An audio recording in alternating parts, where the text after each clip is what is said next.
When they first told me I'd have to write about something that I cared about, my mind was immediately flooded with images and teenage memories of you. At first thought I wanted to say something that I care about. I'm an empath. But then I realized that not everyone has a story to tell.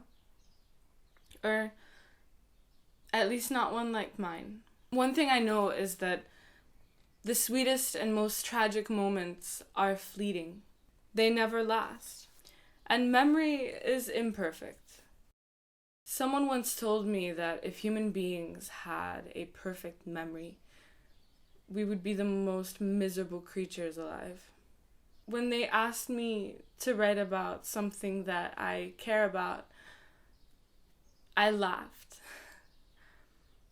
Because I couldn't think of one miserable thing in all my memories of you.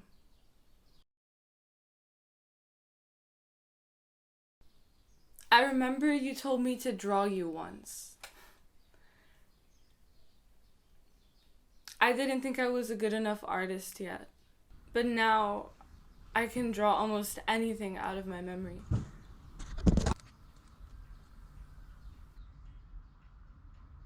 God, I could just remember it. When we would go out and you would goof off, and it felt like it would never end. And sometimes when you were skating, you would just fly past me, and I felt like those moments would last forever.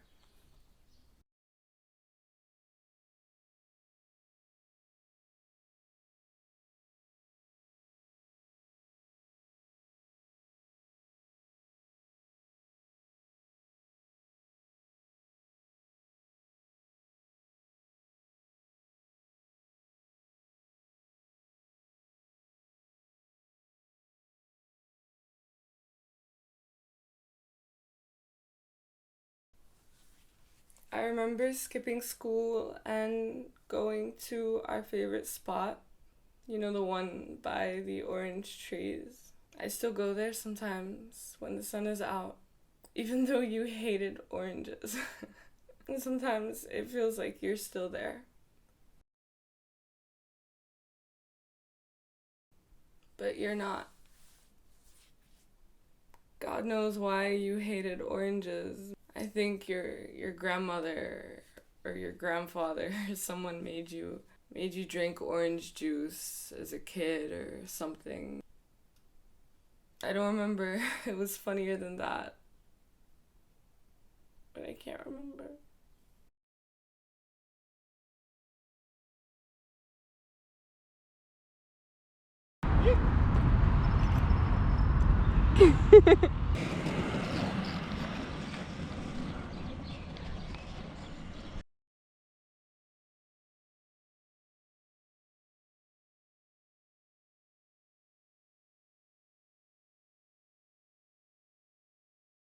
كن أنت نفسك لو كنت صعلوكا وطيعا عش طاهرا شريفا حتى لو كانت حياتك هبابا وطينا.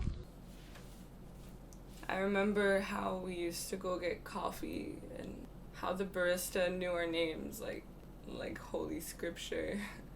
I remember the day I told you about my depression at the coffee shop. You said you would always be there when I needed to talk.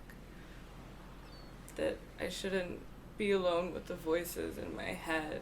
You said I needed to be more mindful. And when I asked you how, you said it was easy and all I had to do was meditate. But I was 16 and meditating wasn't easy.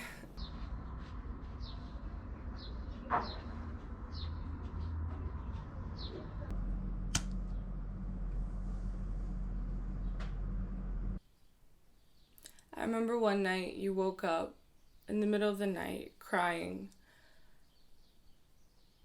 telling me you were afraid of the future. I didn't know what to do other than hug you and tell you that we'll make it through it. We'll figure it out. We'll get into college. We'll do what everyone does.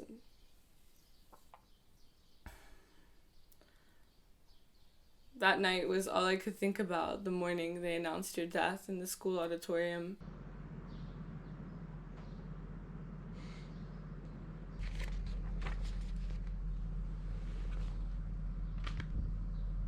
I went and lit a candle outside your house one night, and I held it in my hands like this, and I talked and talked and talked, and I just wanted to tell you about everything that you missed. I like to think you could hear me, and I still think you do.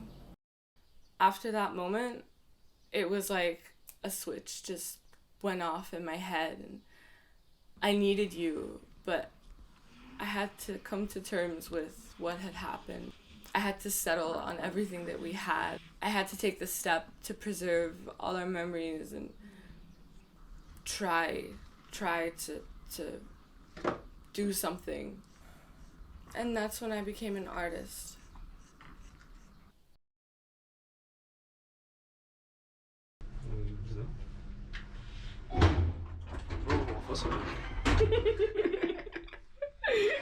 When I signed up for this writing competition, I had no idea that I'd be writing about something dear to my heart.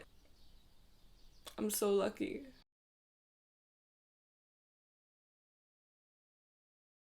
So maybe I eat oranges a lot less often than I used to. And maybe I never drink my coffee alone. And maybe my memory fails me more than I'd like to admit. But that's all the more reason for me to write about you.